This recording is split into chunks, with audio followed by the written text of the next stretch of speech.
Hello, you were wondering, and I will explain. What exactly is a trade deficit? This is Connect the Dots. After World War II, America entered an economic golden age. We built things here, cars, steel, appliances, and sold them to the world. Working families thrived. But starting in the 1980s, that changed.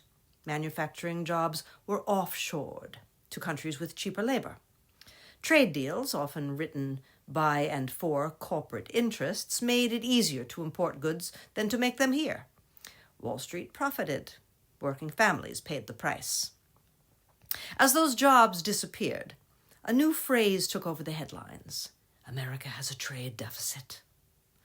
Sounds bad, but what does it actually mean? A trade deficit simply means we buy more from other countries than we sell to them. Imagine you spend $100 at your neighbor's store and they spend $60 at yours. That's a $40 trade deficit. That's it. A snapshot of what we buy and what we sell in a global economy. The U.S. imports a lot of stuff, cars, electronics, clothing. With more than 330 million people, it's not surprising we buy more from smaller countries than they buy from us. Here's the key point. The trade deficit has nothing to do with the national debt. The national debt comes from governments spending more than it collects in taxes.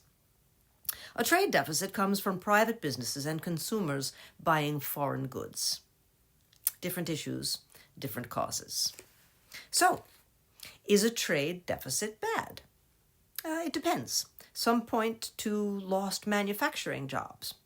Others note lower prices and argue that many of the dollars that we send abroad come back as investments in U.S. stocks, real estate, treasury bonds.